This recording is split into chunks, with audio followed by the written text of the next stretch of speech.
evening, and welcome to another episode of The Breakdown. This is going to be an interesting one.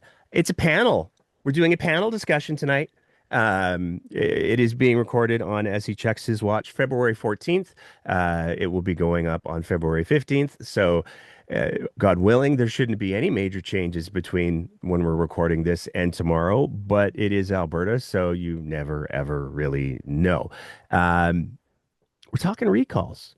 We're going to be talking recalls tonight. We're going to be talking to a few folks who have been organizing recalls across the province.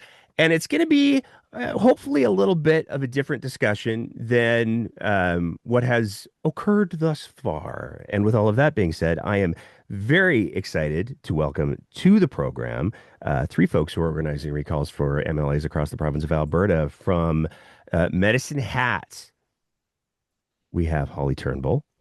From Calgary, Alberta, we have Melissa Craig, and from St. Albert, I believe. Sherwood Park, Oh, it's the S's in Edmonton. Strathcona, Sherwood There's Park. too Yeah. many S's up there. With the recall for Nate Glubish, we have Drake Worth. Thank you so much all for joining tonight. Thank you. Thanks for having us. Be here. Thanks. Yeah, these panel discussions, well, it takes a little while to find the rhythm, but once we do, it goes fairly well. I think what I'll probably do is I'll bookend Holly and Melissa and all of my questions. I'll throw Drake in the middle, and that way we can just bounce back and forth like a fun game of Pong. But before we get into all of the things that I'm excited to get into, I want to do a little bit of an introduction of everybody, and I'm going to ask Holly to go first. So, Holly, before we talk about why your extreme satisfaction with the current government led you to organize a recall, who is Holly Turnbull? So I'm a regular Albertan. I'm a mom of four. I own my own business. I'm a registered health professional here in Alberta. And I'm also a veteran. So I guess intersecting across a few different cultural identities. But I live in rural Alberta, just outside of the city in Cypress County, and it matters to me that this province is going in a healthy direction for our kids. I make it a rule, so I'm going to say this. Thank you very much for your service. Anybody who is brave and or crazy enough to serve in the military deserves nothing but gratitude. So yeah. Drake, who is Drake? Yeah. I'm Drake, and I mean, I'm an everyday Albertan too, but also Canadian. I think it's important to say that. I'm a father too, which is, my main role, and I'm currently kind of switching over. I too served 8 years, and I'm switching into being involved in academia and more in the community now that I'm not bouncing around and gone for, 6 to 7 months of the year. So, Well, thank you for your service too, sir. This is somebody's pissed off the veterans, is all I'm saying. what are the odds, eh? Right? Um, Melissa, who is Melissa? I guess I haven't served, so I can't say that about myself. But I am a teacher with the Calgary Board of Education, and I have been for 13 years. And I am a mother of two little boys who have all of the energy in the world and keep me incredibly busy and on my toes. But I'm an everyday Albertan. I am Canadian. I am proud of my province. I was born and raised here. I've never lived anywhere else, and I want to continue living here for a while still. And that's part of why I'm involved with this kind of stuff, because I think that it's important that we keep Alberta livable and part of Canada, and that's where we are. So, Well, thank you for being a teacher because um, I hear that's super easy these days. Hashtag yeah. sarcasm. Um, let's start with the obvious question, and I'm gonna go, like I said, Pong. So Melissa, you're gonna be the first one to answer this one.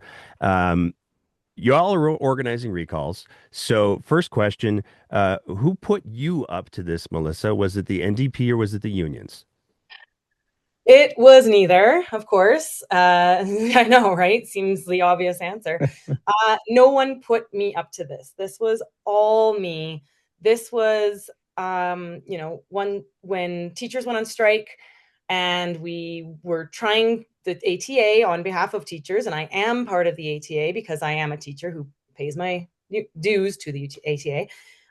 When the ATA was trying to bargain with the board, the Alberta government, and they were not meeting in the middle, let's say. I'm trying to be politically correct here because there was words on both sides, but that was frustrating. And then, of course, nobody wanted to go on strike. That is the last thing teachers want to do. While I was on strike, I wrote a bunch of letters to all of the people that mattered. My own MLA, Rajan Sani. I wrote a letter to Dimitrios Nicolaides. I wrote my letters to the premier. I wrote letters to the opposition. I was not happy about the way things were going. And I actually got to have a phone conversation with Rajan Sani, and she went on and on about how much she supports teachers, how her kids went through public education in Calgary. And, she sounded genuine. She sounded nice and said all the right things. And then on the 28th or whatever it was, 27th, when they went into the legislature to vote on Bill 2, I watched the entire thing. I saw her stand up in support of Bill 2. And that was sort of the nail in the coffin for me. That was when I said, that is not okay. There is nothing about that that's okay. It got rushed through. That was undemocratic. There was no consultation. Nobody had actually read it. And later that week, she actually had a town hall in our community, which was lovingly attended by many members of the community, not just teachers. And she outright said she had not read the bill before voting on it. And to me, that's not good representation of my community. That's not something that I would want. I want people to be informed of what they're voting on before they vote on it. So I was already gathering support at that town hall. It was well timed, and I was able to get a bunch of people who were very angry on my side. And we amassed a pretty good group of people right away. And it wasn't long after that I submitted the paperwork and got this ball rolling because I was just not impressed. And then, of course, it continued to snowball from there. But that was really the thing that started it all for me. And once I dove into it, learning more about who Rajan Sani was, discovering all the things that she's been involved with, Bill 40, for example, the Bill 18, and also that she ran for the leadership of the UCP, didn't win, came in 6th. And she ran very strongly against Danielle Smith and against what Danielle Smith wanted to do when she became leader. So for her to run against Danielle Smith, then say she wasn't going to run again in the 2023 election, and then get parachuted into Calgary Northwest from Calgary East, just kind of, those pieces didn't fit together well for me. So I still haven't gotten an answer about why that happened. I'm sure money was exchanged and pockets were lined, but here we are. So all of those things put together made for me thinking this is not what I want in an elected representative. So Yeah, it's fun because she was the MLA for Calgary Northeast, and that's where I live. So sorry. Um, uh, Drake from Strathcona, Sherwood Park. Um, was it the haircut that got you angry at Nick? Because he used to have luxurious hair, and then Danny came in, and all of a sudden he's gone like full IB nerd. So, what was it about? What was it about Mr. Glubish that made you go whoa, whoa, whoa? Well, I mean, first with in regards to the hair, conditioner can get pretty expensive. So That's fair. I don't doubt the question to chop it off. But no, honestly, the main concern, I think it all started with Bill too. I mean, it was a slippery slope, and I knew it would be. And I've have a big respect to public school teachers and teachers in general. So Melissa, you have served. You are serving by helping our youth. That's our future generations, and I also know that everything kind of trickles down from there. If you invest in education, you can alleviate a lot of concerns in other public sectors. So seeing that Nate didn't even bother to show up, um, I wanted to go there in person and watch, but they failed to announce that there's no public viewing, and we waited for about an hour in the cold for them to just say they're not allowing public people in. And they could have just told us instead of having us wait an hour. So I was a little bit pissed off about that. And but seeing that pass, he didn't show up. So I sent multiple emails, multiple phone calls, and received no response. And eventually I received a response to an email, and it was very obvious that it was a copy and paste, a quick control C, control V, and on your way, carry on.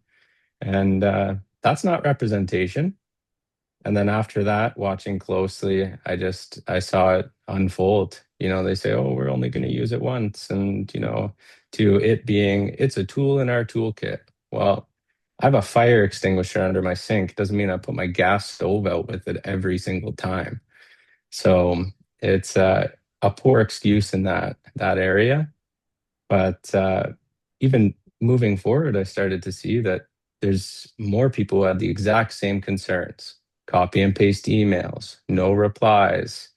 And when I started to dig even deeper into it, I actually did a good data analysis of his social media, public area, and I noticed a trend that the only time he ever speaks about the constituency is when he shows up to an event to get a nice picture and say, hey, or he throws a hashtag on, Merry Christmas or Happy New Year.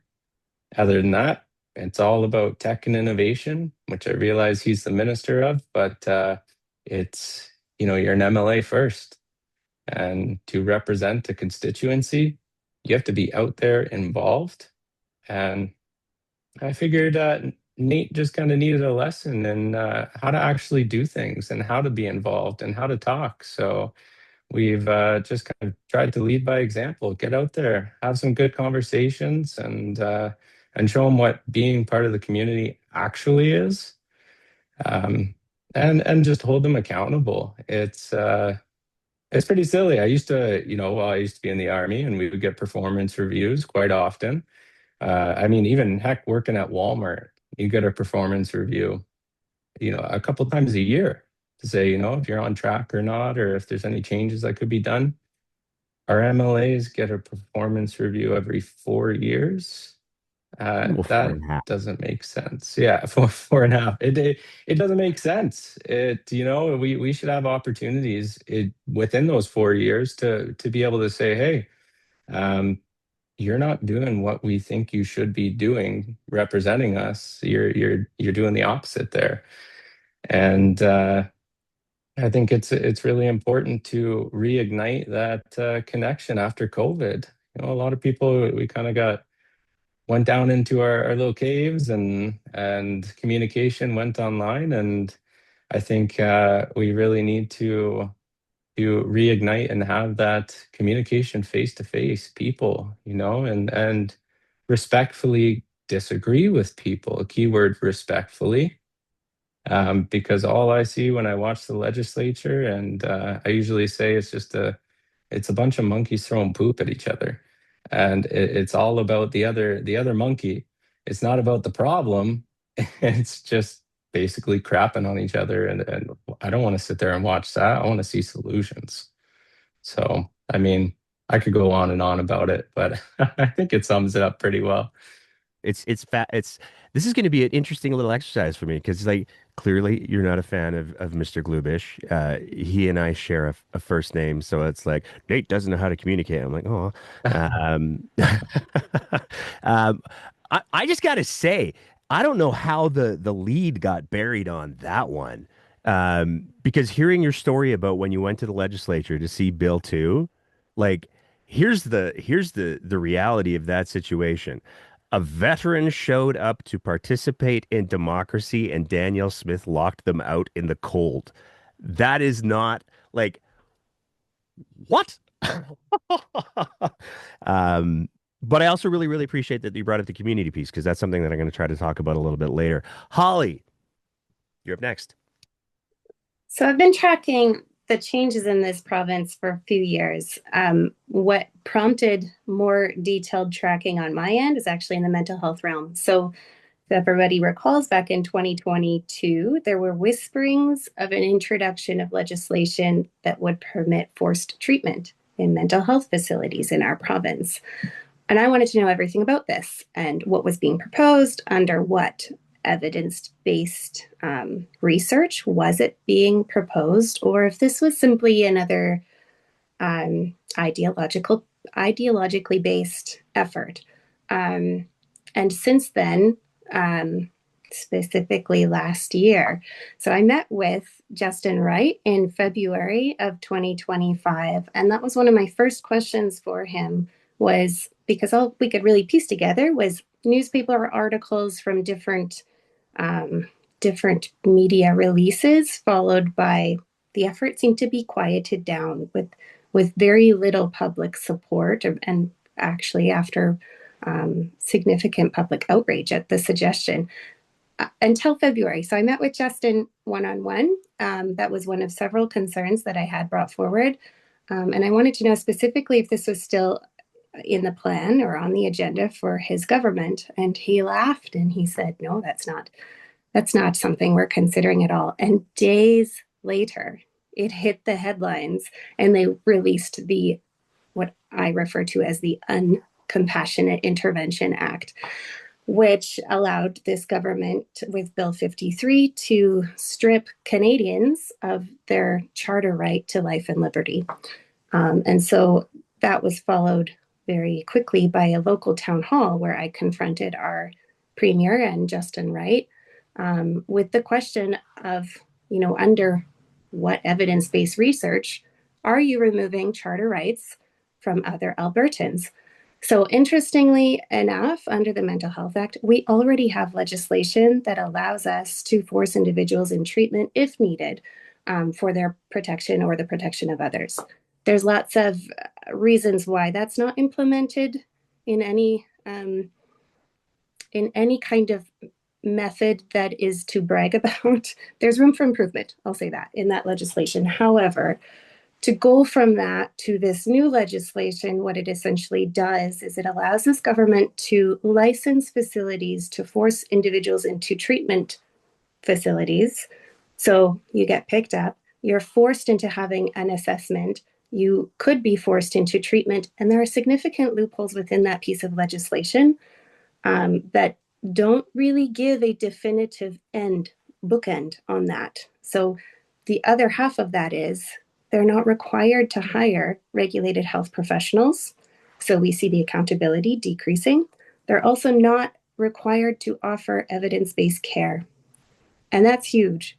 The translation of that from scientific lingo and psychology lingo to everyday citizens is we're using humans as lab rats.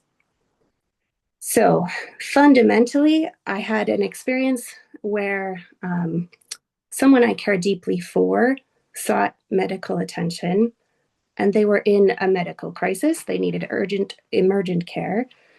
And they were ignored for over 3 days before their husband realized that they weren't actually being treated. This individual also identifies as belonging to the Indigenous community. And the assumption made had to do with biases, and it was related to the assumption that this individual was experiencing a drug-induced coma. They have never used drugs before, however, and what it was, after the husband took them to an alternate facility, they were in a diabetic coma. And so, right, with checks and balances, even in regulated health facilities, these things happen. And that's why we have to ensure that we're educating ourselves, figuring out what our biases are, and looking at those and educating ourselves and having the humility to do so respectfully, right? And so the consequences, the potential for harm, when we're talking about forcing individuals into treatment facilities, it's huge. So personally, that's what has prompted the tracking of what's shifting and changing in this province, specifically to Justin Wright. We're a rural/urban constituency. Our city is divided in half. Clean water matters. So Without clean water, we can't irrigate our fields, we can't water all of our livestock, and that implements an impact on our food source, like right away. Our MLA said nothing in the legislature with respect to coal mining on our eastern slopes and the very real, predictable risk of selenium toxicity in our headwaters. We don't have a technology available to us today to adequately remove selenium from our headwaters when it predictably enters them, to my knowledge. I'm not a biologist, but I trust science, right? The only response we've received from this government is, well, AI will help us. Don't worry, we'll catch up. That's not a response. To me, that's irresponsible governance. And it really makes me wonder if this government has our best interests at heart. For any ranchers, for any farmers, landowners, the landowners' rights, it's a significant concern. And then the notwithstanding clause. So we have 4 children. They vary in age from elementary all the way up to university age range. Our teachers they help build healthy minds. They are critical. I can't do my work without the amazing support from our teachers. And we just have so much deep appreciation for the educators in this province. I don't know that words will ever fully express how much I appreciate teachers.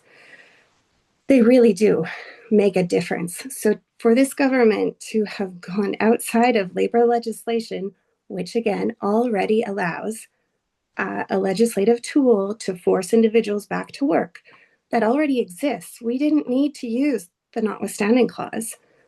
So for them to supersede those legislative regular processes, we're taking away rights from Albertans, and government is overstepping. And anytime we see that, we would expect to see an increase in accountability, an increase in caution, an increase in exploring what are the risks of harm? Who are we going to harm? So then as a parent, for us to have kept the kids home for that length of time, for this government to resort to using the notwithstanding clause, and for them to all return to those classrooms in exactly the same circumstances that they left, I'm furious. This is completely unacceptable. There was a lack of governance, a lack of representation. And for Justin Wright to respond to me most recently in December when we met, and I asked him if he still felt the same about how he voted on Bill 2, which was in support of it, his response was that he now feels differently. He was the only voice of dissent at the table, allegedly. That doesn't cut it for me. If you're a voice of dissent and you don't vote against, well, that tells me you have something else motivating how you're voting in the legislature, and it is not representative. It's not representative of those you're supposed to represent. I could talk about Bill 9, but similar, that is completely unacceptable. This government is also taking away rights from youth, from parents, from health professionals. They are removing parents' right to choose evidence-based treatment based on ideology. And last but not least, I could talk about this for so very long, but I was limited to 100 words, so I'm sorry. But another big piece, I think most individuals in this constituency, regardless of their political views, would agree, we would expect an elected official to use facts and truth-based anecdotes in our legislature. When those are contradicted directly by the RCMP, which they have been based on a story that Justin Wright introduced into our legislature, we would expect a correction of the public record, because that lives on. That is what bases the direction of this province and voting on various pieces of legislation. So it was offered in support of creating a provincial police force. We all see what's happening south of the border. I hope to high heavens that that does not translate and spill over into Alberta.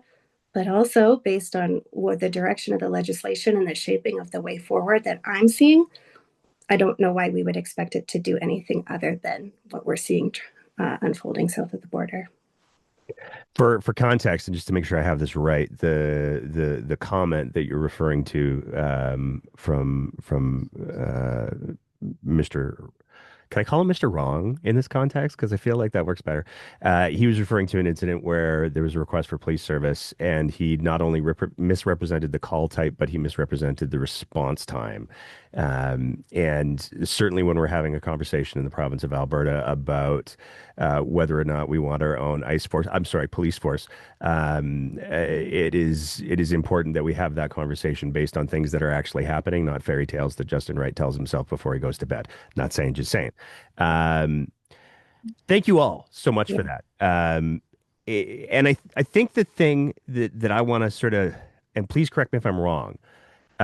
This is not. Oh, I forgot to ask Drake and Holly. NDP reunions. Who put you guys up? Neither, honestly. I don't belong to any specific political party. That would I think that's kind of silly. You got to look at what's happening and make a choice, right? I don't care what color they're wearing in the seat. I mean, yeah, it kind of goes with the party, but it matters what they do, what they want to do, their intentions, their values, the integrity. That's what matters to me. I don't care about political parties or yeah. And then as far as unions, I don't belong to a union. I just left the military. That's a huge bureaucracy. I don't want to jump back into bureaucracy like that fast. Holly, was it did Nenshi call you up and be like, I need you to do this, or what was it for you? Yeah, if there is any alleged support happening in the background, I'd sure love to benefit from some of it because it's not coming my way. So, no, this is an effort. I mean, I actually had to take a lot of time to contemplate the risk that I was taking personally by filing this recall petition because I'm a business owner. I'm also a regulated health professional. So it does come with a great deal of personal risk as well as family risk. So, just living rurally, many of our neighbors used to hold very different opinions. And I will also say, many of those same rural neighbors are just really fed up because our headwaters matter, and so do our land rights. So also, it's right away in your face when you can't get a doctor at Emerge. So many of our, it doesn't matter where you're sitting on the political spectrum right now, we're getting a ton of support. And if the unions want to help, I mean, by all means, engage in the democratic process. I would encourage that the same as I would of any Albertan. But yeah, this is not a union or was the other one NDP effort. Okay. Yeah. I just wanted to clear the air on that because it's there's a lot of people who keep claiming that this is all some sort of grand conspiracy, and I'm not. I remain unconvinced. I do want to touch on two things that you said really quick, Holly, because uh, the story that you shared about the First Nations Indigenous person who was unconscious for 3 days.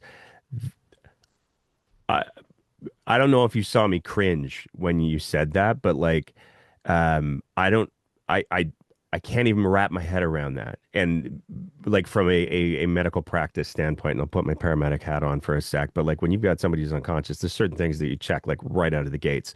And to allow that to persist for 3 days, I don't know how anybody interprets that as not being profoundly biased. Obviously, I don't know the specifics, but that story is horrifying.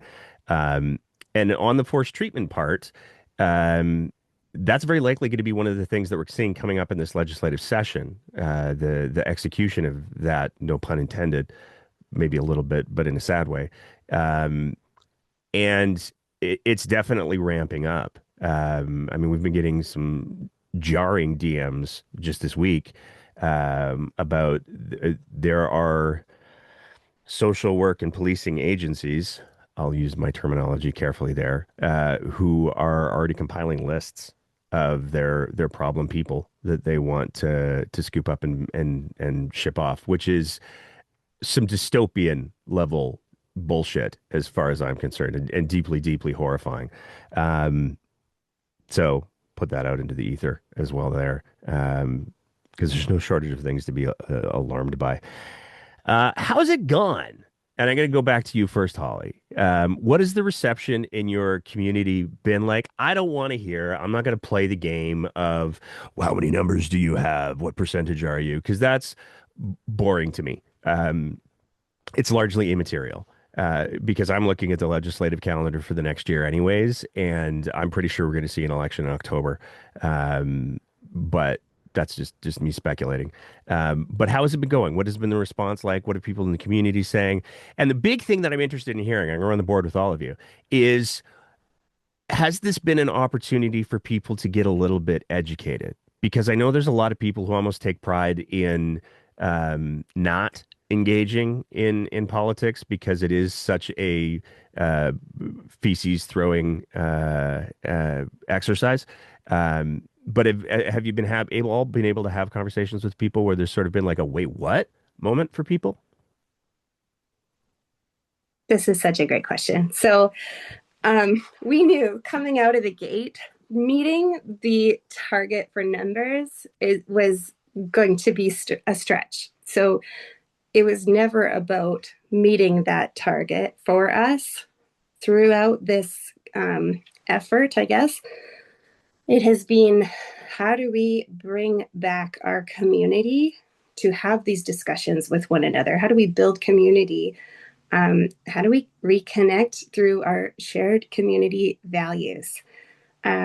Because regardless of how you feel politically and how you vote on that one day every 4.5-ish years, we all have similar values.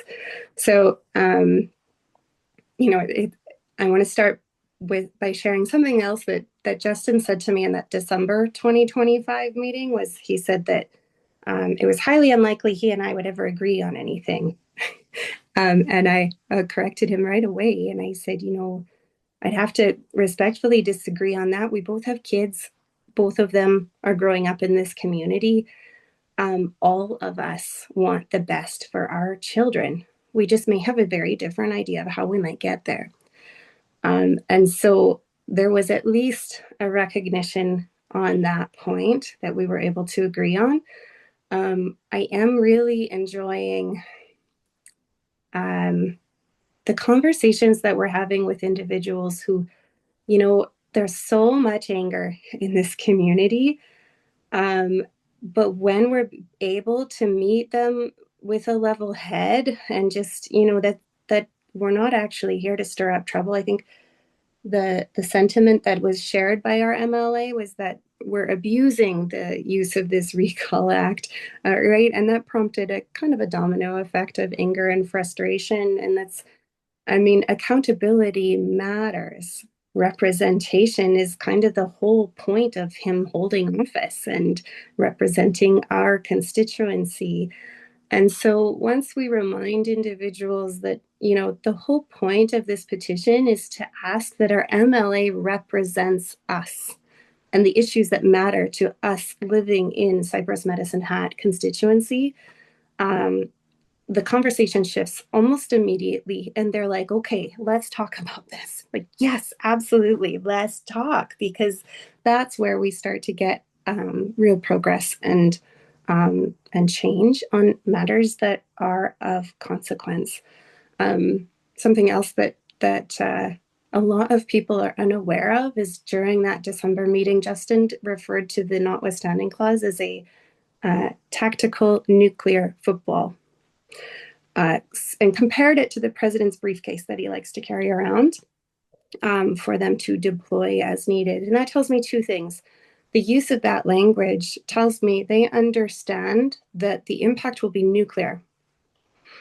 It also tells me that since they've used it so much already and he refused to agree to refrain from using it again without ensuring sufficient consultation, that they think that they are entitled to use this whenever they should so please. And that to me tells me that they have learned nothing from history lessons of the past. So I think when we start engaging and having these conversations, it's actually it's really bringing the community together in terms of our ability to have constructive discourse. And that is an essential ingredient in any healthy democracy.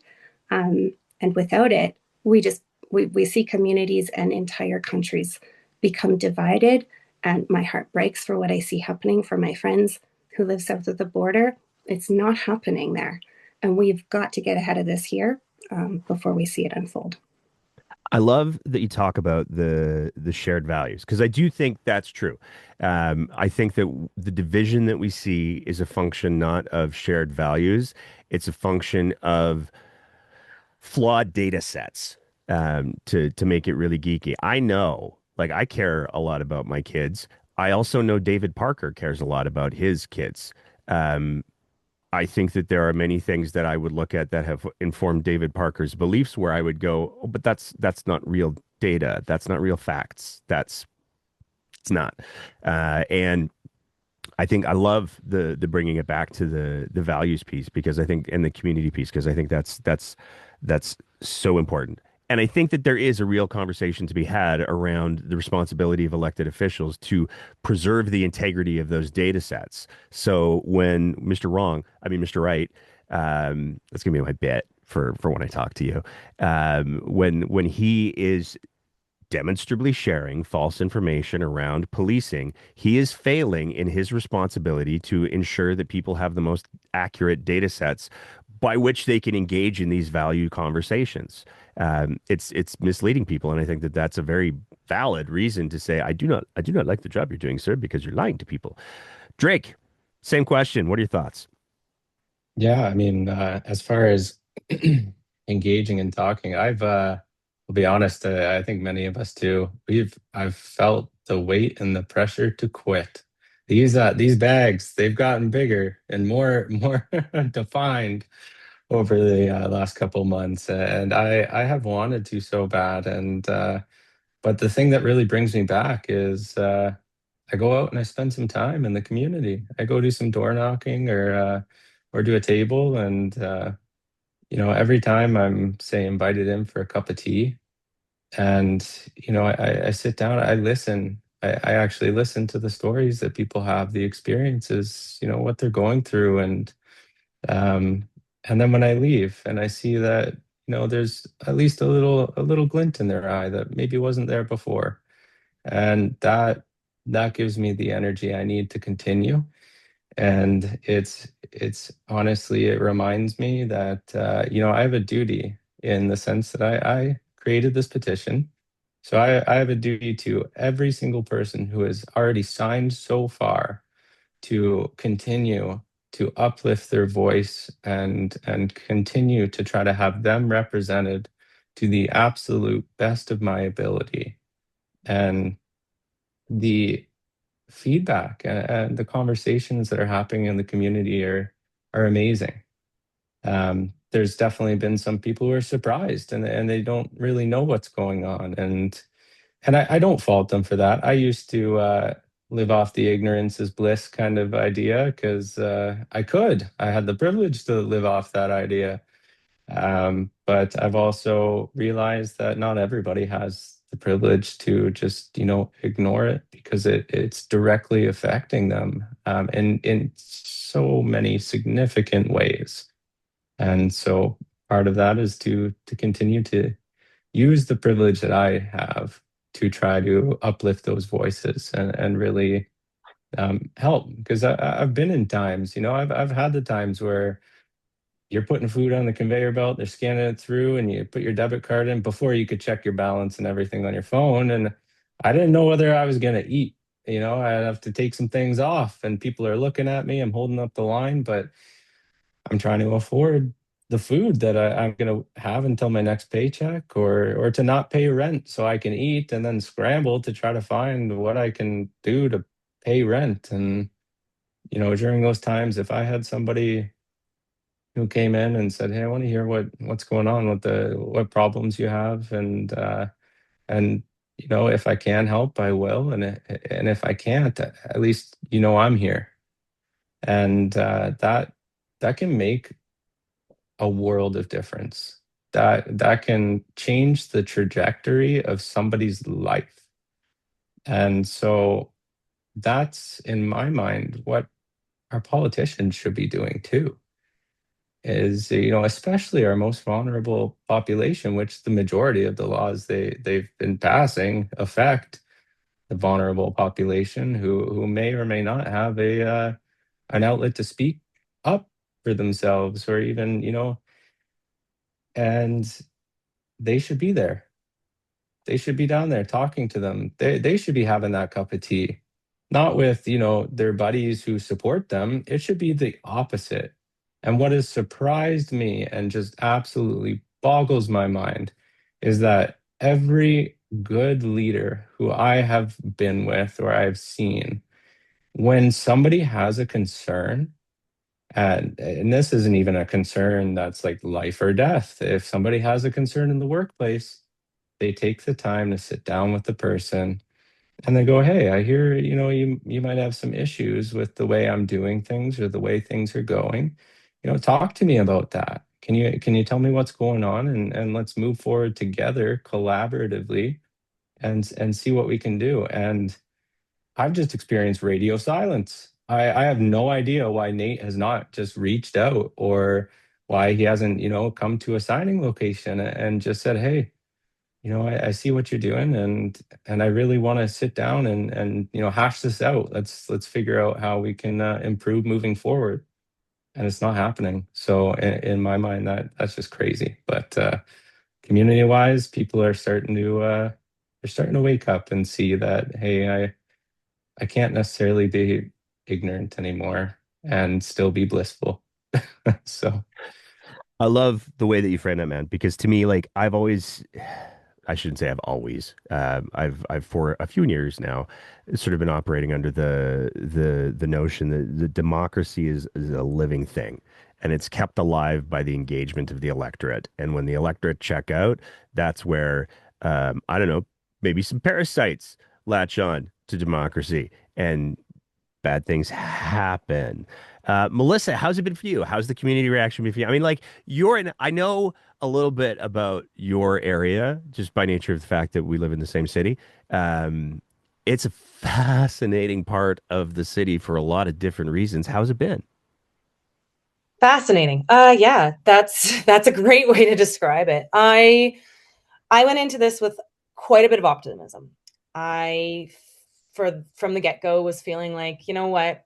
I think that things have shifted here. This riding has been known as a, conservative stronghold, and federally, yes, still very much is. But when we look at the results of the last election in 2023, we had Sawney won 48.7% of the vote, and our NDP candidate, who was, a teacher, a openly gay man, and brand new to politics, no experience, won 48.3% of the votes in a typically very conservative place. So I came into this thinking, wow, this area has really shifted its values. We are much more progressive. And so I feel really good that a lot of people will agree that the UCP is not representing our values, and that Sonny, in her voting at the legislature, is not representing our values. So, I'm going to get people knocking on my door to sign this petition, no problem. What I've learned is that despite the fact that this riding has a very high voter turnout, somewhere between 70 and 75%, and was almost 50-50 split in the last election, it seems that people don't engage in what's going on between election cycles. And so when we're out there, we had our big flood of people who were looking for it, who came and searched us out, and we had quite a few, and it was a very, very positive response. People were just over the moon excited, bringing us in. It was very cold when we started, so bringing us hot drinks and little treats, and hanging out with us and chatting for a little bit, just to say how much they appreciated what we were doing. And it just felt so uplifting, and it has for, I'd say 99% of this has been so positive. But as we're, out at the doors, 99% of the time I'm getting, I say, hey, I'm here with the recall. Do you know anything about it? No. Okay, so you don't know about the recall. How is that possible? Okay, well, do you know what's going on with the government? Do you know what decisions they've been making in the legislature? Are you aware? No. And it blows my mind. And then, you get the people, and I think both Holly and Drake mentioned this, you get the people who, blissful ignorance, oh, I don't engage in politics. Why?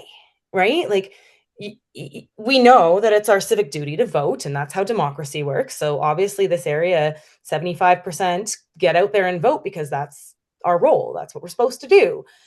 But it's not just vote and then check out. It's vote and then see if the person who's been elected is representing what you are hoping they do, right? And that's where I am. I mean, you don't just hope for the best. You follow, you make sure, because they are making decisions that do have a profound effect on our lives.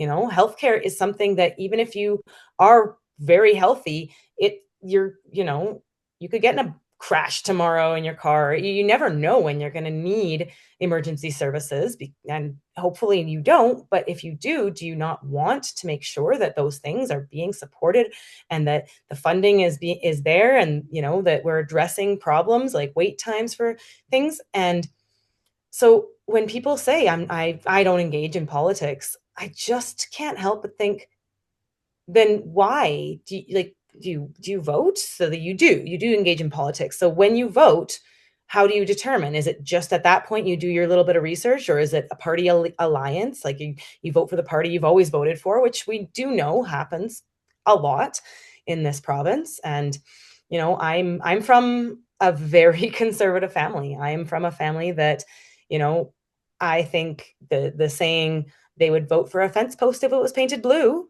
is rather true. So I grew up with those kinds of values. And of course, when I became an adult and was able to think for myself, I saw that, that's not how politics should work. That's not how we should be voting for our representatives. In fact, like Drake, it's not about political party. In fact, I think the idea of political parties is absolutely abhorrent. I think that proper democracy would be it would all be independent candidates, and we would vote for the candidate that we believe is the most honest and most genuine and most reflective of our values. So when it comes to voting for a party, I hate that idea. And so when the UCP introduced that to our municipal elections, that was next level. Like, why? I don't want that. I get the idea. And this is where another thing that we've learned is it's very hard to advertise what we're doing without some sort of backing, right? So political parties exist because then they have resources and funding, and they can do all that fundraising, and they have that backing to put signs on 20 signs on one street corner. We didn't have that. We were grassroots. I have the people in my volunteer group, donated $50 here, $100 there where they could. A lot of the things that we paid for came right out of my bank account. And I'm getting people like, what, you paid for that? Here, let me help you out with that, which is lovely. Again, the people I've met doing this, I mean, just our core group of canvassers and volunteers has given me some hope that there are people who have the values, that it's not just about me. It's not just about, how the government is saying, oh, we're going to cut your individual taxes or corporate taxes. Well, okay, but what about the general community? What about the people? And I just feel like I'm one of a small group of people right now who isn't benefiting from what they're doing. And if you're not benefiting from what they're doing, I think the people who are the selfish ones that, oh, I'm benefiting, so what does it matter what they do to other people? They can attack the marginalized, the minority groups, because it doesn't affect me.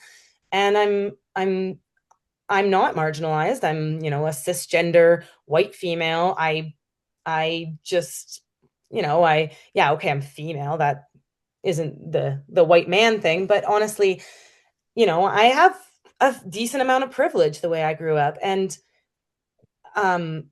I care more about how the legislation that they're passing affects my community than just me. And I think that the people who vote for this party, the people who are in agreement, are the ones who individually, selfishly benefit and don't care what happens to other people. And so I'm in the same boat. Again, Holly and Drake said so many great things that I think that the government in democracy needs to represent everyone, and you can't please everyone, but they need to be engaged with everyone. And I don't see that happening. Sonny in our riding, when asked, if this doesn't meet the values, when you receive emails, did you receive emails that supported the use of Bill 2, or did you receive more that said, don't vote for this? This is a terrible thing. And she said, I would say in the emails that I received, more people were against it than for it, but I didn't hear from everyone. So I can't say for certain. Well, yeah, you can't. You're never going to hear from everyone. There's 46,000 people in this riding. But if the majority of people who had the time and energy and said to you, we don't agree with this. So she blatantly said to several people, I will always vote along party lines. I will never vote against Danielle Smith. And that is not representing people. That is representing ideology, like Holly said. And I cannot stand for that, because that is not what the people want. We want our rights to be respected. We want our services that the government is supposed to be protecting and funding and making available for the majority of people. That's what our government is supposed to be doing. And I don't feel like this government has been doing that. I had something else I was going to say, I'm sure, but maybe it'll come back to me later. I get like the other two. I could go on and on about all the things. Drake was saying, you go into somebody's house and you have that cup of tea. And when I decided to take this on, one of the things I said is, I'm taking this on not because I have the time or the energy or the means. My husband and I are separated. I have 2 kids who I have 50% custody of, and I have them on my own 50% of the time. I'm a full-time teacher, which those who don't know is a job and a half when we are doing it. And I didn't have the time, but I had the passion and I had the motivation and I had the empathy for who I feel I am representing in an unpaid position, a volunteer position. I am not getting paid to do what I'm doing. I am engaging with as many people in our community as I can. I am the one who's answering emails, and I answer every single email as soon as I can, because I'm trying to kind of be the person that I think our represented official should be, in that, they should be engaging with people. They should be talking to people, and even the people who oppose them. And they should be responding to everyone's email and not with just copy and pasting the same party lines that everybody's been doing. And I'm doing that all on my own time, which is not a lot of time. And I'm not getting paid for it. So when I elect someone who is making way more than I do and is getting paid and is given the time to do this job, should do a better job of it than me, who's not getting paid and doesn't have the time. And that, I think I'll end there with my little rant, because I think that's the most important thing. Yeah. And I mean, they've got staff too, Yeah. which is important, because they've got constituency staff that can field some of the emails and stuff. So there's very little good reason. As all of you were talking, I was making some notes. And I'm curious, because this kind of goes into my last question. Danielle Smith has talked about the fact that she's enabled the separatist referendum, so it's a release valve. And I think she believes that if she lets these people do their petition and it's unsuccessful, then they'll just go away, or that she can squash it in the legislature, or. Like, I think she's gamed out a bunch of different possibilities where she can somehow shut this down. Worked great for Jason Kenney, so I look forward to seeing how that plays out.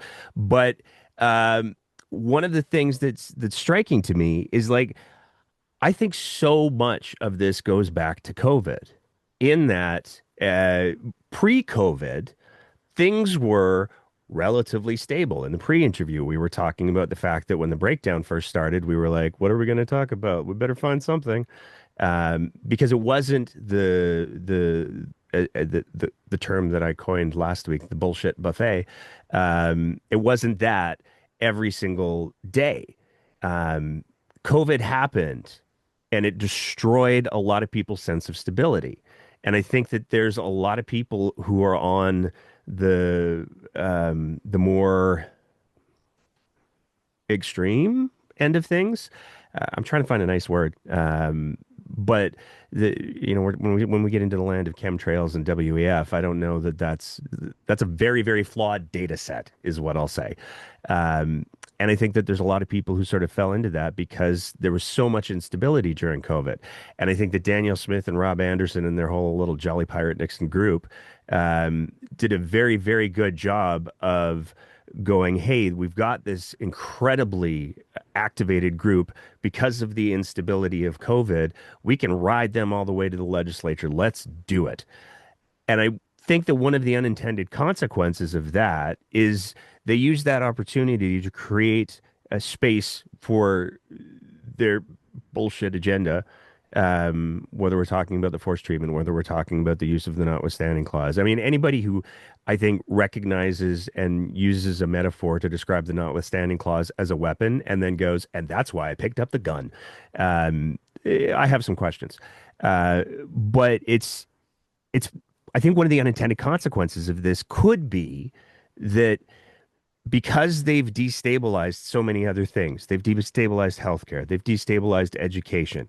Uh, I'm curious what your thoughts are on whether or not this process is going to be a release valve for you and the people that you're working with, or whether or not this is sort of, oh no, we're just getting started and we're going to stay engaged. And like, I could see the exhaustion. I'm going to go to you first, Melissa, because we're still playing pong.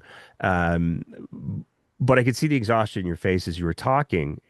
So I can completely understand. And even as you were talking, Drake, about the desire to quit, I completely understand. Like, oh my God, I'm pushing a boulder up a hill and there's these harpies that keep coming down, and I don't like any of this.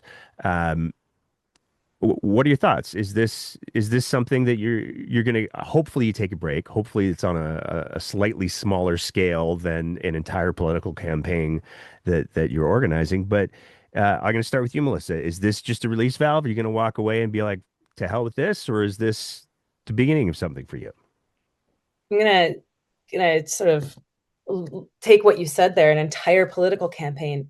It honestly is exactly that. And Hmm. it's not, we're not promoting any particular person or party, except that we're just trying to hold one accountable, right? Like that performance review idea that, in any place you work, they would review whether or not you're doing a good job. And it's not every 4 or 4.5 years.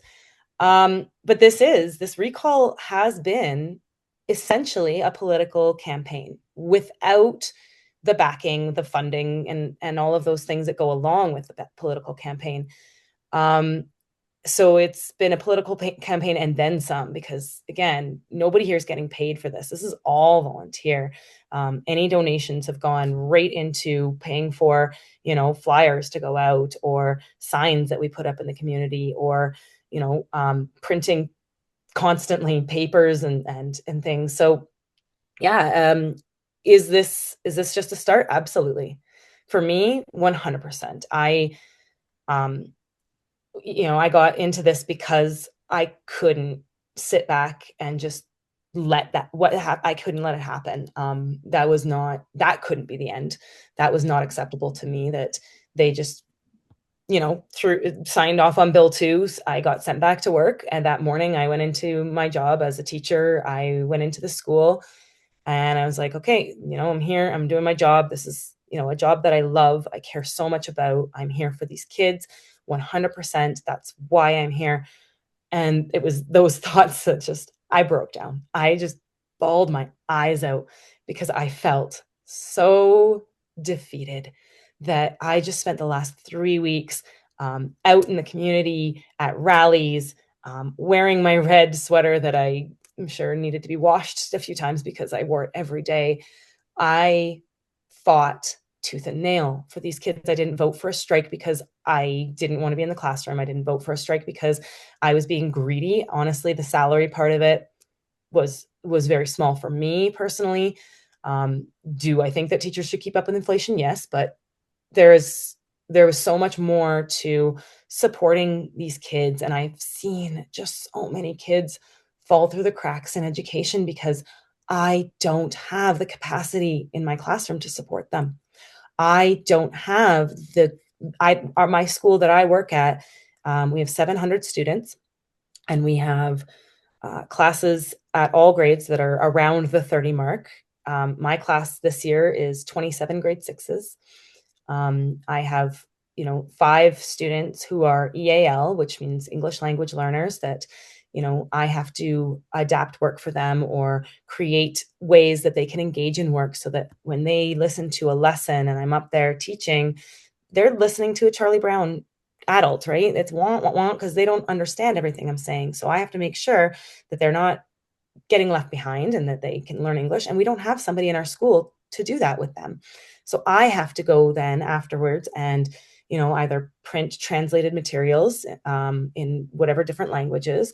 I have to plan my lessons with, both English writing and visuals. And then when I describe it, I have to, draw additional things. There's so many, and that's just one small group of 5 kids who don't speak English. Then I've got kids who have learning disabilities, whether it is dyslexia, dyspraxia, autism spectrum disorder, and their engagement looks different too. And we talk, ADHD is a thing. I have it. I'm aware of how students work with it or don't work with it because they haven't learned coping mechanisms yet. Their brains are still developing. And so I have to plan my lessons to be a certain level of engaging. I have to take space to have, movement when it's required, or teach kids how to appropriately use a fidget. Otherwise, it becomes a huge distraction to them and everyone around them. There's more than just teaching the curriculum that goes into that. So I felt like this government, who I know has not spent a single day in a classroom that matters, and learned about what is needed, and says, oh, just throwing money at the problem. Yeah, okay. So then take what the experts in the field are telling you. The ATA has been trying to engage with you. Teachers have been trying to engage with you, and you're not listening. Well, it was after the use of the notwithstanding clause, Vashi Kapelos did just the most brilliant interview with Nicolaides. And if you haven't seen it, I thoroughly cannot recommend it enough. And she took him to task. She didn't just, hold him to the flame. She set up a bonfire and threw him in it and just said, why did you trample over the teacher's rights? Why were you never listening?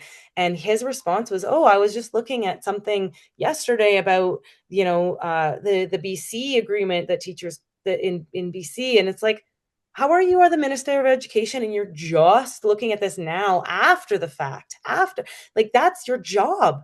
You're not doing your job.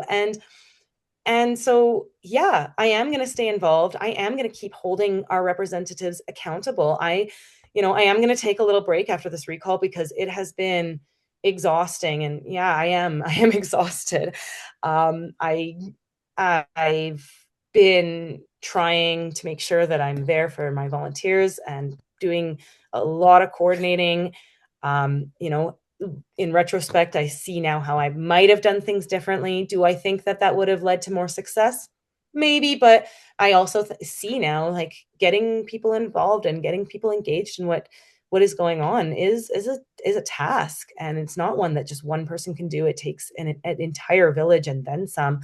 And when you're limited to just your riding, I mean, yeah, we're all close together because we all live here and in within sort of 3 communities for me, because our communities are quite large.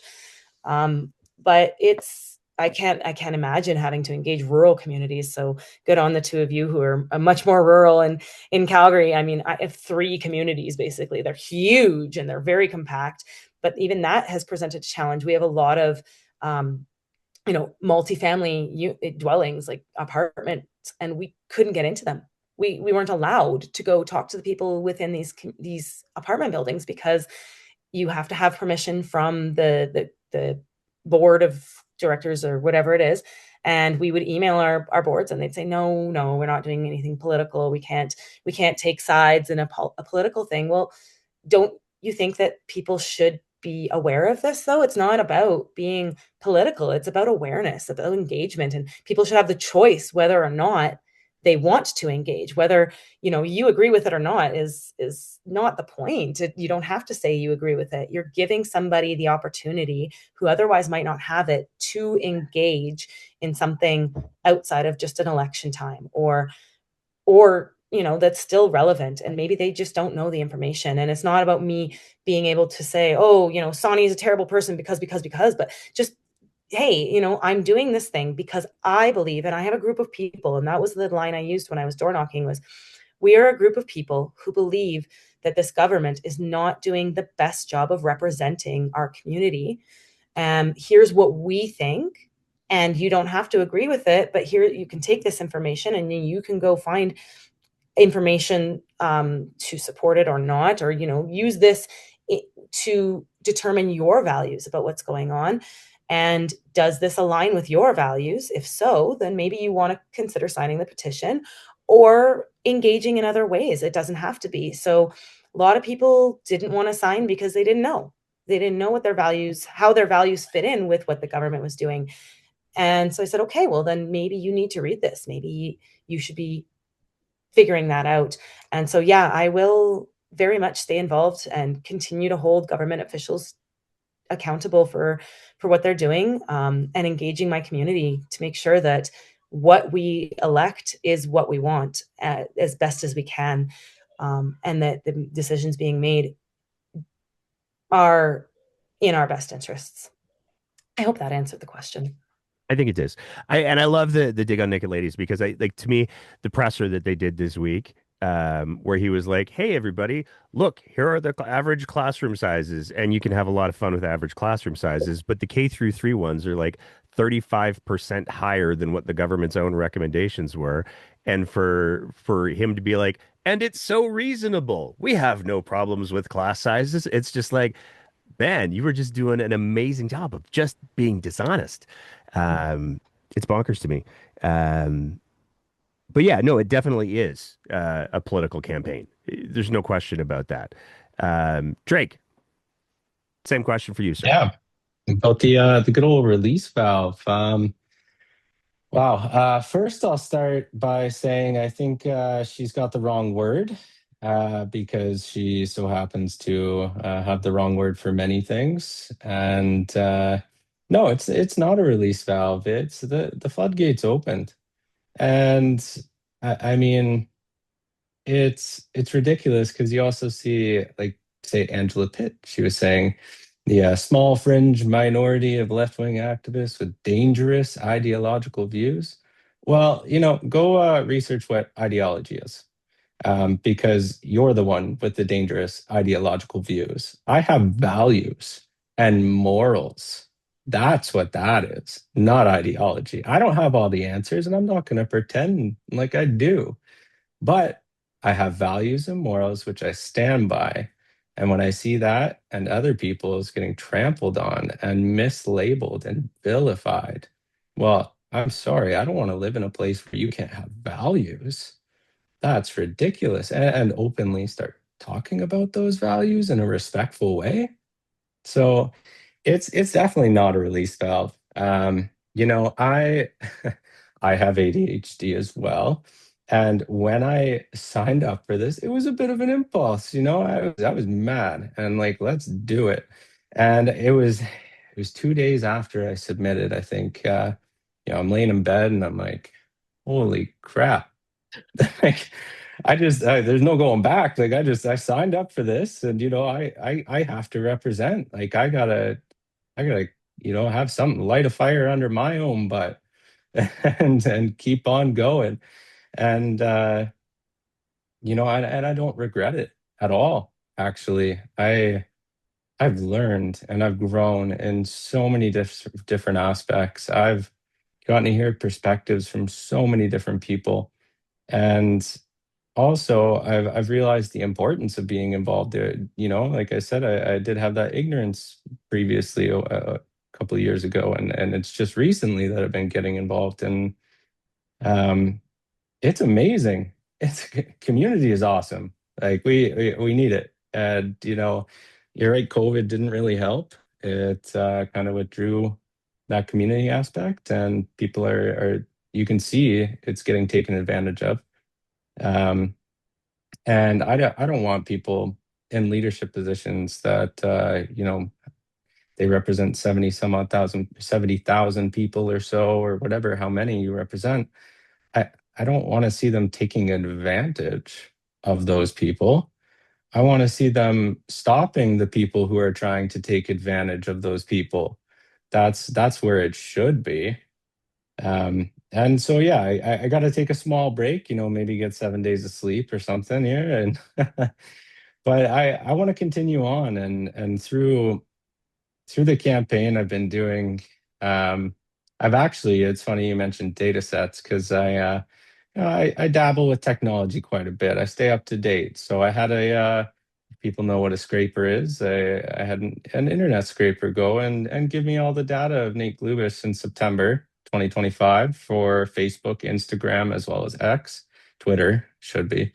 And and so I compiled that into a spreadsheet, and then I also had it scrape the internet for any media releases, anything where he is speaking, to see, hey, what has he spoken about? What has he done, especially in that time period of September to January, because there was a lot going on, so there should be a lot being said. And so I did it in a way that is verifiable, it's replicable, people can go out and look at it, and that way, because a lot of people go, where are your sources? Where are your? So I made them. You want my sources? I made them. I compiled them from all of the public facing data that's there. I took the entire Hansard of the fall sitting as well. And then he spoke once, which was, yeah, it was not really about much. It was more just throwing some feces again, and uh, and also talking about tech, which is, yeah, I realize he's got to talk about it a little bit, but there's a little more important things going on. Um, and so, no, it is not a release valve, and I'm going to continue. And what we really need to see is not just change in communities, but we need to see change in politics. We are not creating an environment or an atmosphere that draws in the best of the best to represent us. Just hard stop. We are not. You know, Nate, you mentioned, and this is the good Nate mentioned, that he's not going to go into politics. Like, his wife's going to kill him. Well, reason being, it's probably one of the biggest reasons is it's so freaking toxic.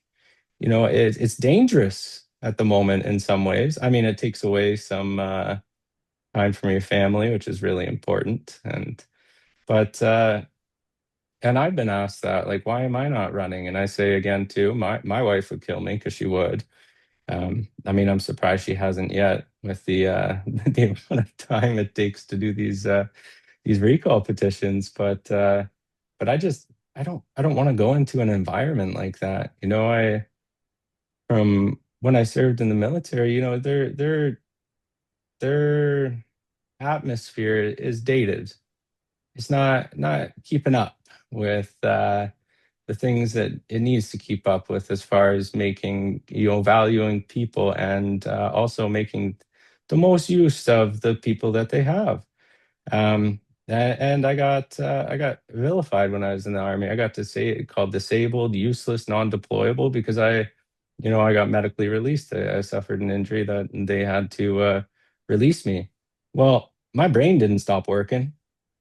My brain still works. You invested hundreds of thousands of dollars in my training so I could understand the ins and outs of the military.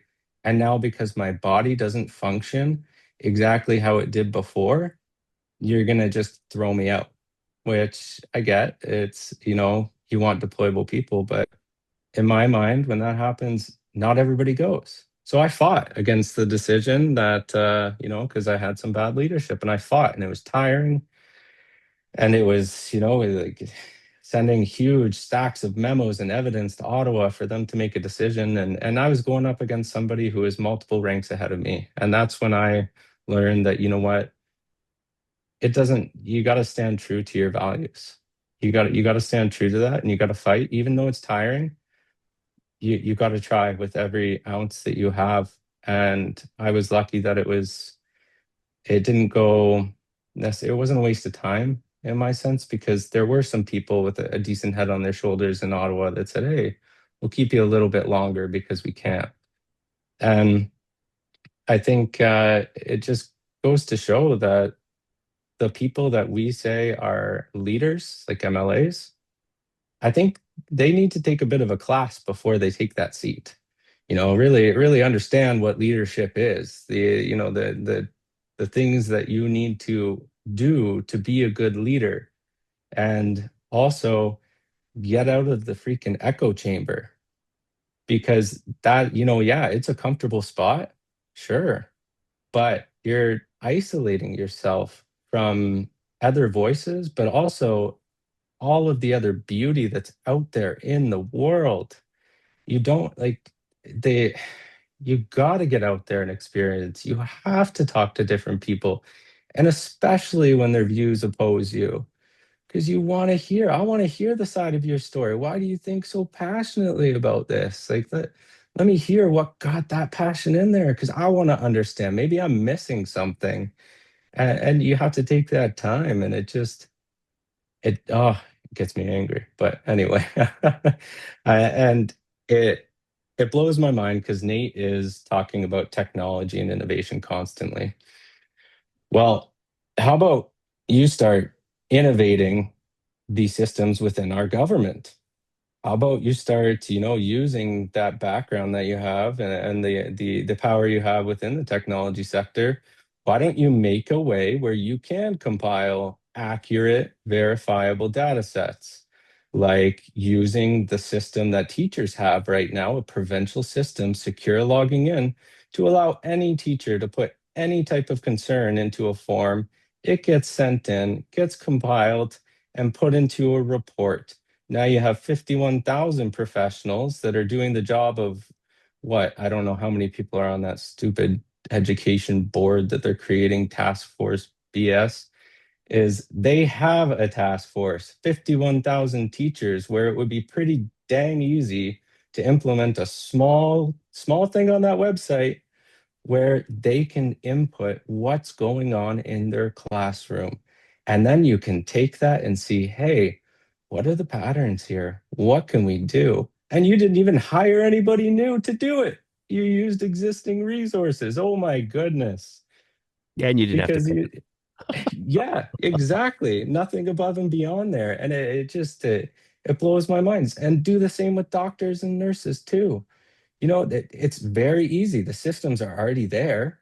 You just have to implement something small within them, and you can solve a major amount of problems. And yet, all I hear and all I see that Nate talks about is AI, AI. Let's bring in AI data centers in without consulting the people who live beside where you want to put those AI data centers, without fully doing investigations and report on water consumption within those areas when we've just experienced multiple years of drought. And then, not to mention the energy too. You think our energy is expensive. I know Danielle Smith a little while ago was posting about energy cost and saying that we have such a low energy cost by quoting the price per kilowatt hour. It's like, yeah, how about you include those transfer fees and distribution fees in there? Then your price isn't so nice looking. And you bring AI in who's going to consume that, and Well, now the prices are just going to go up. Do you think like that's what's going to happen? So like we need town halls. We need simple forms being sent out and not the forms that the UCP governments send out where it's not all encompassing as far as answers go. It's do you strongly agree? Do you agree? Or, sometimes it's kind of like a I'm undecided. And then it's like, what button do I click? So I don't agree with it whatsoever. And they ask the questions, the questions they want answers to. So no, I mean it's gonna go on. And with the teacher strike too, it just yeah, Melissa was mentioning that it didn't have to be that way, and it really did not. I think, every teacher and their dog knew what was happening the summer of, and going into the end of the school year in June. And did the government just want to, maybe take a break from their cushy vacation just to, hey, get some boots on the ground and sort this out so it doesn't actually affect the kids and the teachers and everybody involved? Because I know, and Holly, what it's like to serve. And I don't just, if there's a fire out in BC and we're getting, bugged out, I don't just get to say, hey, I'm not feeling it right now. I'm really liking my vacation. Like I just want to stay here. I don't really want to go help the people, tell the fire to wait, whatever. It's no, you are a public representative. You're a public servant. So your first service is to the people. That is it. There's no excuses. If you don't show up to vote for a bill, well, you better come out that day, that morning, the next day, and you better tell us why, because you're supposed to serve us and you were not there. And how do you expect those men and women who also, serve in the military to go out and want to protect you and your family if you are not serving too? And it just hates the name, and it boils my blood. I Is can tell. if you're in that, yeah, if you're in a public service position, that is your priority as a job. That's it. And I know a lot of people, well, I mean, teachers and military personnel, police officers, firefighters, paramedics, like you are serving the public, and you are going to make sure that you do the best you can. And if you don't do the best you can, or if there's something that happens, or if there's some weird thing that goes on, you explain it and you talk about it. You don't try to hide it. You don't try to cover it up. You talk about it and you be honest and just say, if you made a mistake, I made a mistake. I'm sorry. And it's not what I wanted. I didn't want to hurt people. I didn't want this to happen. But I can promise you from here on, I'm going to be learning from that mistake. And you're not going to see it repeat itself. And that is what we are not seeing. We are not seeing responsible, respectable MLAs in positions of power in that instance. And that needs to change. And I will continue that fight until it changes. And even then, I'll continue to make sure it stays that way. That's awesome, man. I do have to clarify one thing before I throw it to Holly for our last bit. The reason why my wife would kill me is because she knows that I would be miserable. Uh, the reality of I, my place is at the breakdown, and I've accepted that. Me and party politics, oh boy, that would not that would not go well. Because the first time that somebody started throwing feces, I would literally be like, feces, and it would. I'm not a team player like that. So that's the. And I would also say, like, I hear horror stories about what some politicians get exposed to, and I think that and Melissa, you kind of articulated this well earlier. The privilege intersections kind of dictate how much bullshit you have to deal with, and I mean, I'm the apex predator, so I get less than I think a lot of people. Certainly, I know that I get less than a lot of female content containers because I see what those content creators have to deal with. But uh, I would put the vitriol that shows up on the breakdown social media up against what most politicians get any day of the week, just because we do take strong positions and the bots do the bot things. Um, Holly, same question. And then, I mean, we're coming up to the 2 hour mark, and everybody was like, "Oh my God, no!" I think we'll probably. For the service members though. Before I let Holly speak, I'm just curious. Did any of you ever put two pistols in your webbing suspenders and strut around like that? Is that like a thing that real service people do? No. Not at all. I mean, sometimes, we try to have fun with doing some real funny things and whatnot, but yeah, no. That's a very, very inside baseball joke. But Holly, is this a release valve for you? Are you going to continue to find ways to be engaged in democracy, or are you? Is this enough? Yeah. One of the principles of leadership, when you join the military, they teach us the principles of leadership. And one of them is to seek out and accept responsibility. When we live in a democracy, that actually rests on every single one of us. Whether you like it or not, whether you engage in politics or not, the duty remains with every single one of us. So my now that my eyes have seen what they have seen over the past couple decades, I can't unsee it, and I can't just disengage. My personal values and ethics won't allow for it.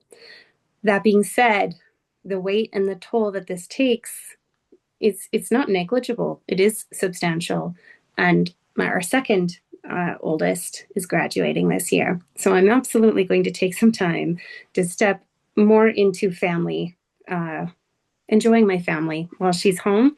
And I guess to go along with that is the next step, the seeking out a higher education for her.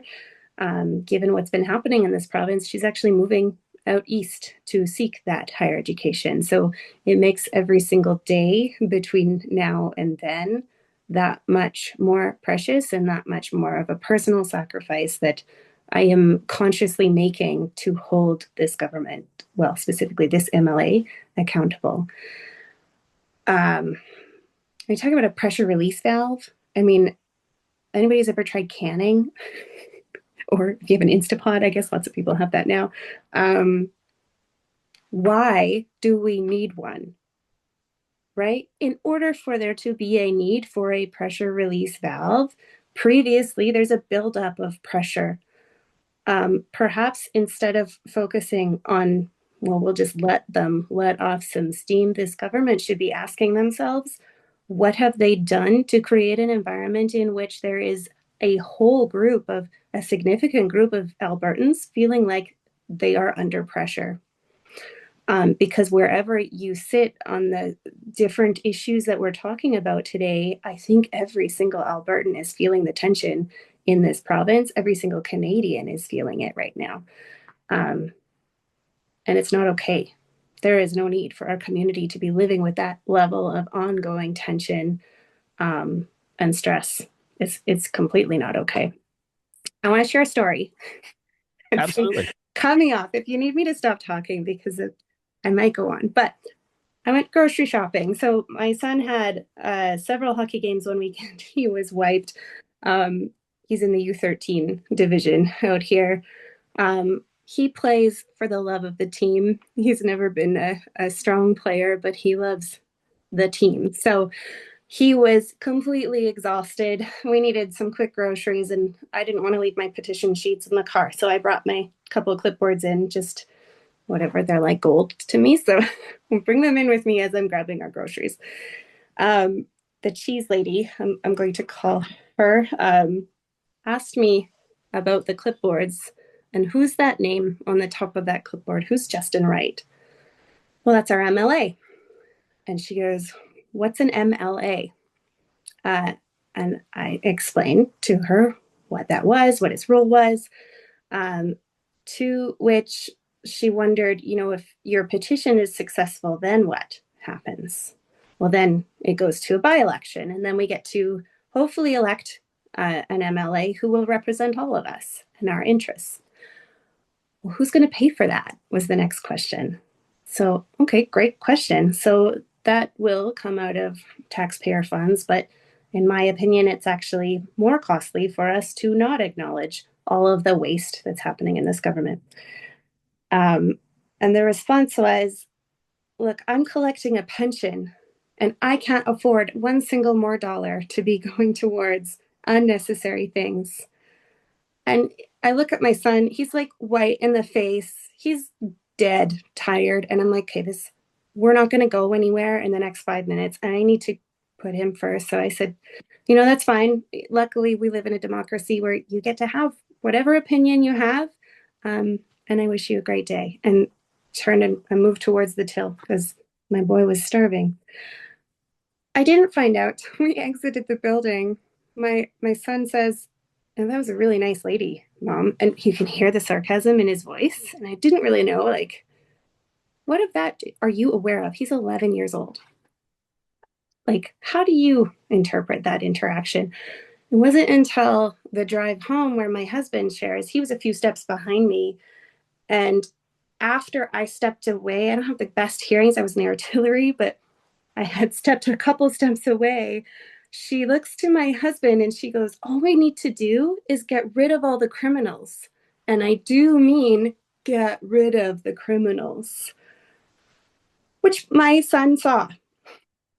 And so when that is the perspective being shared in our community, it's the level of frustration that is, that's a high level of frustration. And that didn't happen accidentally. So here in Medicine Hat, there's been so much conversation about, what did they call it? Social disorder. So much so the city created a policy about social disorder. You ask any social worker about what prompts criminal type behavior or what prompts it. These people are hungry. Like, they need supports. Let's give them the supports so that people aren't breaking into bakeries to steal food. And so when the basic systems that all of us rely on, more so those who are more marginalized, when those basic systems have their knees cut out to the point where they don't really function very well at all anymore, we see an increase in crime. And what I see happening is this government is using that to their benefit to consolidate more and more power. It's an authoritarian pattern, I guess, that is easy to recognize in those who are trained to recognize it. The next thing I want to say is the very existence of the Recall Act means that we have to use it if we see this government moving in a direction that we don't agree with. If we don't use it, it is by default giving them our approval of whatever direction they're going in. They now have plausible deniability to say that, you have this option available to you and you didn't actually use it. So therefore, all of you must agree with what we're doing. So if there's anybody out there who feels like what this government is doing does not align with their values, Recall Act is where your effort needs to go. Because we've already seen with the citizen initiative petition and the shifting legislation and the whatever orders in council after the closing of the legislature, this government will change legislation to suit their effort as they see fit, and they will centralize authority. Another feature of an authoritative government. The next thing I want to note, last year, I think it was last year, the years are now starting to blend a tiny bit because it's been so long of wild oversteps by this government, but we had a record number of workplace fatalities here in Alberta, the most in one calendar year this century. I went back all the way to the year 2000 because that's what I could find available online. That doesn't happen by accident. So what my career used to be in occupational health and but we default to the most easy path. But by default. And that's why we have regulatory bodies. It's why we have legislation to set limits on how we work, how we live, and how we do things. So given this government's decreasing of legislation and regulation and almost like making it, he used a word, Drake, that reminded me of this one specific aspect, but they almost villainize the very regulation in different areas, to make it like, well, we don't need any of that. It's Alberta, Wild West. That's what Bill 40 is all about. I just want to throw that out there. Bill 40. Yeah. I don't remember looking into Bill 40 last session, but Bill 1 now also gives this government the ability to dismiss treaties or agreements that Canada has signed up on. Where that all comes together, workplace accidents and workers who then get injured at work and WCB and AISH clients, combine all of that with the shift towards ADAP. If this government is no longer honoring international treaties, is that going to include the UN, what is it called? Rights of Disabilities Individuals. That's not the right word, title of the document, but there is a internationally governing document that we agree to adhere to and uphold to respect the dignity and life of individuals living with various disabilities. And that impacts every single person who lives with some sort of alternate ability in this province. And it's not lost on me that those are also the individuals more marginalized and currently being targeted with Bill 12 in this province. And that means we have to keep speaking up. We have to continue. The next thing I want to say is about public participation. We need space to participate in democratic processes. Elections are one thing. You go to the place you're designated to go to, and you know where to go to vote because you get the card in the mail. But these recall petitions and citizen initiative petitions, it's almost as if they're created and offered as here, you have this option available to you. If you don't use it, we're going to use that as permission to just carry on doing what we want to. But if you use it, also, you have to find your own spaces to engage with the public in.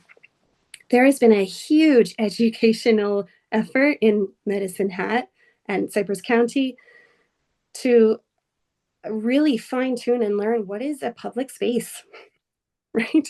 There is a publicly owned facility, but if it's rented out to this sports organization for this event, are we allowed to canvass on the sidewalk out front of the doors? Well, back and forth for several months, and no, they want us across the street from the front doors of the facility, which kind of renders it pointless because nobody walks across the street from that, right?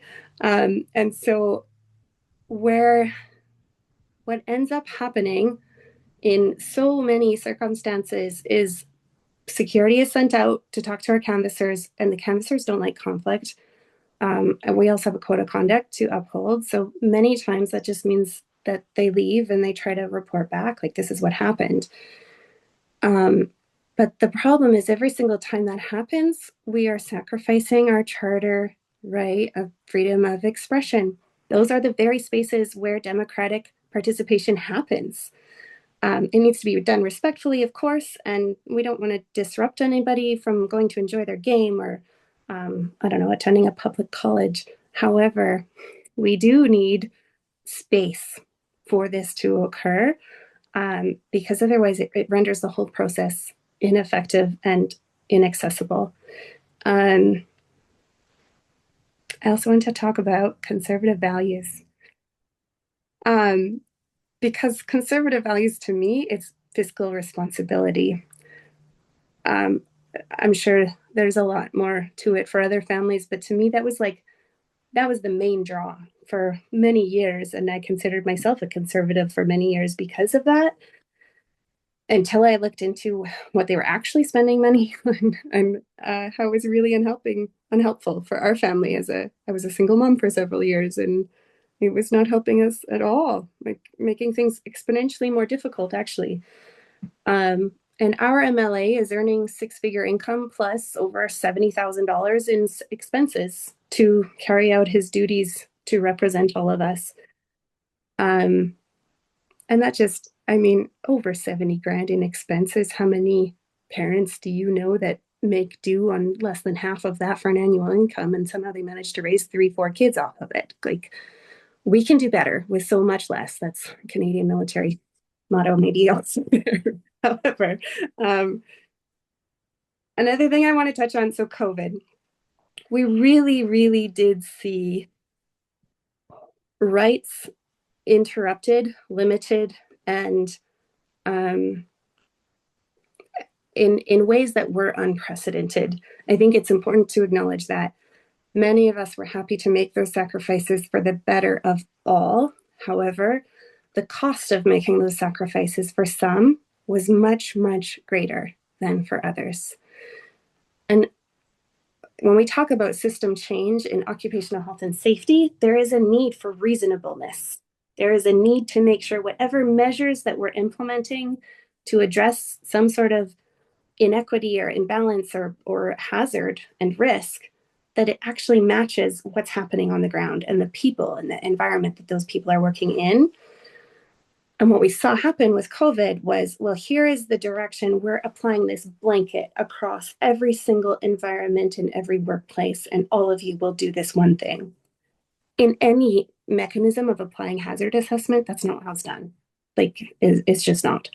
We take in the guidance from public health, and then we apply it to each individual environment. That was lost in the COVID conversation. And as a result, there is a lot of frustration across the country. And reasonably so. There were rights that were violated in favor of other rights. And that's a conversation that I haven't heard happening yet. And so until that begins to unfold, until everyone is heard, until we can find a way to balance those out together, there is this ongoing, well, are you far, far left or are you far, far right? And I don't think that anyone I've met, very few, are either. Most of us are somewhere center, in the middle. And so rather than looking for the ways in which we're different, and I want to speak to the more marginalized, but part of COVID, it seems to me, was also this emphasis on, if you're male and if you're white, your opinion doesn't matter. And that really, I think, comes out strongly in Alberta specifically, because it means so many white men are afraid to speak up and say anything at all. And that's not okay either, right? We all deserve to have a voice and to have that heard and at the table. It does give us certain more privileges, the different intersections in our identity. However, it doesn't mean we stomp out or we don't listen to some within that are more privileged by different aspects of their identity. It becomes a balance and the nuance, the dance and the nuance. Which brings me back to the pressure valve.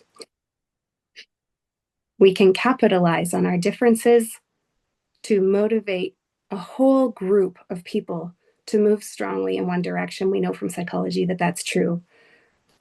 We also know that if we look to see the similarities, if we look to start our conversations in the shared community values, that we can come together and rise above.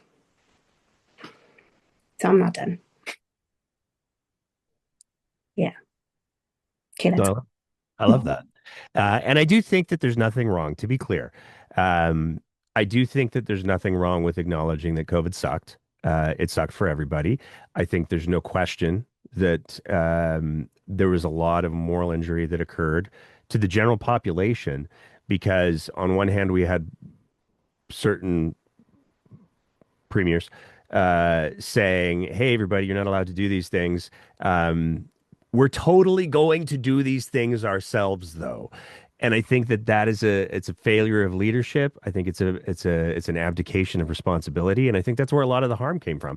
And when we hear people talking about the fact that the COVID orders were illegal, they were not illegal based on the medicine. They were not illegal based on the recommendations. They were illegal because the politicians came in and fucked with them. Sorry, mom. And that's the reality. And so it's again, it was a global pandemic. Millions of people, hundreds of millions of people died.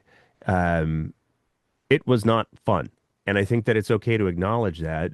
The concern that I have with the whole conversation that occurred around it is, instead of leadership stepping forward and saying, hey, we got this big thing we got to deal with, and it's going to suck. And we're sorry for that, but we're going to do our best to make sure that it sucks the least and it sucks in the appropriate ways. We had people trying to politically massage it. We had people trying to weaponize it. And we have Danielle Smith flying down to Mexico for ivermectin and hydroxychloroquine and live streaming it. Like, none of that was helpful. And I think that speaks to what you were talking about, Drake, in regards to the quality of people that are attracted to the political sphere. Everything that all three of you have talked about are legitimate grievances. This is not the fringe left. This is not we're manufacturing things because Gil McGowan said so or Naheed Nenshi said so. It's none of that. There are very real concerns. And, when we talk about the kind of language that builds the pressure, as you were saying that, I literally had on my screen beside me over here a tweet from Rob Anderson during Danielle Smith's leadership race where he said Danielle Smith takes on the woke left World Economic Forum / Trudeau establishment. This is the leader we need, Alberta. And so from the very beginning and ever since, I mean, the chemtrails thing was only a year ago. It's been, let's find all the ways that we can jack the pressure up. And it really is. I've said it many times on the show before. It's that moment for Jason Kenney where he realized that he was playing with matches beside the drapes. And meanwhile, we've got Rob Anderson and Danielle Smith running around with a spray can full of gasoline. And when that goes up, it's going to suck for everybody. Thank you all so much for taking the time to chat today. Um, and again, I don't want to get into the numbers stuff because I don't care. I think there's much bigger conversations to be had coming out of all of this. I'm really glad to hear that all of you are going to take some time to recharge and rest, because as somebody who's been, like I said, involved in political campaigns, it is a absolute meat grinder, and it's a dull one. It's not like the blades are sharp so that it's over quickly. It's just slow and miserable. But there are moments of joy to be found in it for sure. So thank you all so much for taking the time to chat. And I don't know how much time is left for any of the recalls in your areas. I'm going to ask each of you to plug if there's like a website or anything that people can go to, and then we will mercifully call it a day on this 2 hour long episode. So we'll keep going with the game of Pong. Holly, you first. Where can people go? How much time is left? All of that good stuff. So ours closes March 23rd, and you can go to recalljustinrightnow.ca for finding our canvassers. And we thank everyone so much. Thanks, Nate. Drake. Ours closes just after the first week of March, so March 11th. And you can always go to recallnate.ca to see where our signing locations are, as well as, see the experiences that people have submitted onto the website. These are our people in our community. So I encourage you to take a look and look at resources that we've put up there too. I'm going to totally have to buy that domain name when this is done, just for my own safety. I'll transfer it over for you. Perfect. Melissa. Forgot I had to unmute. We are running out. We have 1 week left. We are done on the 22nd of February. You can go to recallsawney.ca, SAWHNEY. I've had to spell it so many times now. It's a weird one. And yeah, it just, hopefully the word is out there and people want to engage, and just, take the time to talk to some of the canvassers who are out there. We've got such great people, and they're just doing it for the community. We're here for people. We want to help people. That's it. Awesome. Thank you all so much. Thank you. Yeah, Really thank appreciate you, it. Nate. And that's it for another episode of The Breakdown. As always, if you appreciate the kind of content that we're trying to produce here, we would love nothing more than if you thought about signing up to be one of our Patreon sponsors at www.patreon.com/thebreakdownab, where for just the price of a fancy cup of coffee a month, you can help us continue to produce this kind of content. Whether you're listening to the audio version of the podcast, in which case, maybe leave a review and a rating, or whether you're watching it on one of our streaming platforms, we want to say a big thank you to everybody who is part of the Breakdown's audience. And as always, take care of each other and keep the conversation going.